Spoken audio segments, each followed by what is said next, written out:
I've been growing my beard for about 3 years, and this is what I've learned about turning my beard from good to great. And the first thing is that learning to trim up your beard on your own is going to keep it looking awesomely great for much longer. Now, I find that after about 2 weeks of growth, my beard is a little bit fuzzy around the edges, the lines aren't as sharp. When I touch it with my lip, I can feel the unevenness, and that happens over about a fortnight, and after about a week, I start noticing it. Now, I trim up my beard every fortnight. I don't do it weekly just because I don't want that time commitment. It does take a little bit of time to make sure that you're kind of like properly edging up your beard so that you don't rush it, because you don't want to do a bad job. That's not going to make your beard look great. So yes, making sure that you understand how to line up your beard and just take off the edges. Now, I'm not talking about a full shape. I think going to a barber and asking for a full shape up is still very worthwhile.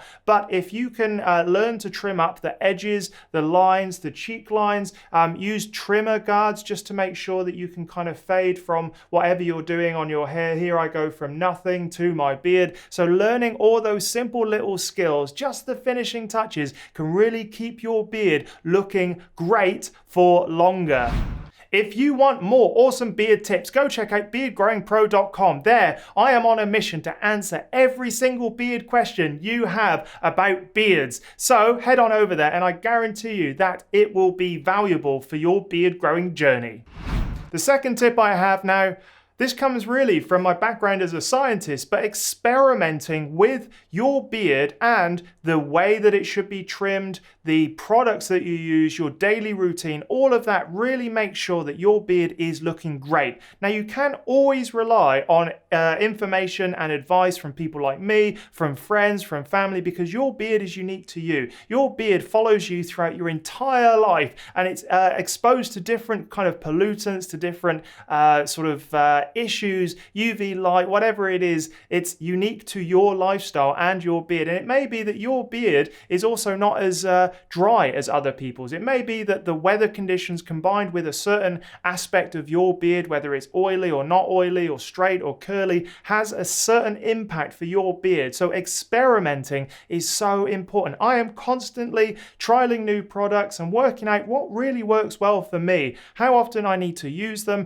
and I like a really minimal routine and product base. So I'm always looking for one in, one out. If I find something that works better for my beard, boom, I'm getting rid of something. I'm not someone who wants to sort of like trial everything in the world and have them in my my bathroom. But if something comes in, I'm like, oh, that's interesting, I'll give that a go. I try it. If it works, great. Boom, something else is gone. Another thing I see people do is going after a beard that they could never grow. And that is a problem, because you're always then judging your beard on this kind of like imaginary, awesome beard that you could never have. So working with your beard is so important. Now, even for me with thick density, now the sides, the cheek lines, like I'm all happy with it. But early on, I've got this wave just underneath my chin here. And I was absolutely like just distraught, because I was like, I do not want that wave there. It kind of kicked out the bottom of my beard all the time. So obviously I needed to either make a decision of cutting it just above that wave or allowing my beard to grow. And I chose a longer beard because, of course, why not? And that has really solved the problem with the wave. So it's still there, but it's not nearly as bad. And so I need to decide, shorter beard at the chin level or longer beard somewhere in the middle causes it to sort of flick out weird. So therefore, I cannot have that style of beard. And your beard is going to be temperamental in those ways, in different ways, and just working and understanding what your beard needs and the styles that are open to you. The styles that are open to you are different from the styles that are open to anyone else. So speak to your barber if you're not sure about what will work for you. If you have, troubles connecting your mustache and your sideburns, then potentially a lower kind of dipped beard could work for you. A shorter beard, a longer beard. All these options really are about deciding on what your beard allows for you to show off the best. And work with your beard, not against it. That's how you turn a good beard to great. Growing a beard is a marathon and not a sprint. And the problem is, in the early stages of growing a beard, you're like, oh yes, I'm going to do this and I'm going to put on this product every day and I'm going to look after it and I'm going to shampoo it and all of that sort of stuff. And unfortunately, that kind of enthusiasm for beard growing gets very old very quickly. And so coming up with a minimal routine for making your beard look great is so important, and not including unnecessary steps. Like I said before, experimentation is really good, and for me, that part of experimentation is 1 in, 1 out. Keeping a certain routine every single day is really important. So I have a daily routine, a weekly routine, and a fortnightly routine. You know, once a fortnight, I trim up my beard. Once a week, I just kind of trim off the edges and just sort of like sort out the lines. Then every single day, I get my beard wet. Sometimes I shampoo it, sometimes I don't, but every day I get my beard wet, then afterwards I blow dry it and then put in some product. And the product I use is dependent on how my beard is acting on that day. If it's behaving itself, I just use a little bit of oil. But if I need a little bit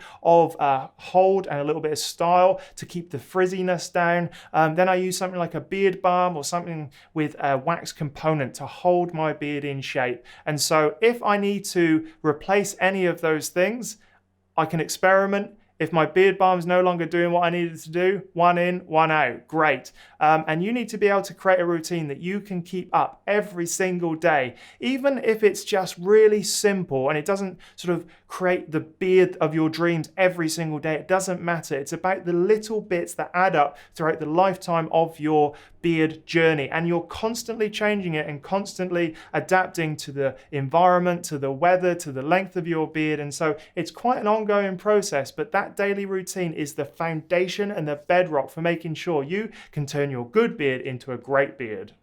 So one thing I do is I take note of when people compliment my beard. Sometimes it's the weirdest of people who sort of like talk about my beard or come and say, that is a great beard. For example, I was walking my dog the other day and there was an old woman in a stroller, and as she went back, she was like, your beard is really well lined up. And I was like, oh, thank you very much. And then they always like to tell you about a relative that has a beard and, oh, it's not as good as yours. And I love that. But I take a note, like a little mental note of when people compliment my beard. Then I also think, okay, what have I done differently? Sometimes, in fact, I notice that people compliment my beard only about 3 or 4 days after I have washed it. And that makes sense because it's a little bit more oily. I've had a couple of days of good product in there without drying it out with a beard shampoo or a soap. And so that's what I aim for. If I want my beard to look good for a particular thing, a wedding, a function, an event, Christmas coming up, I will shampoo my beard about 2 or 3 days before and just make sure that, you know, it's not frizzy or dry on the day that I want it to look great. And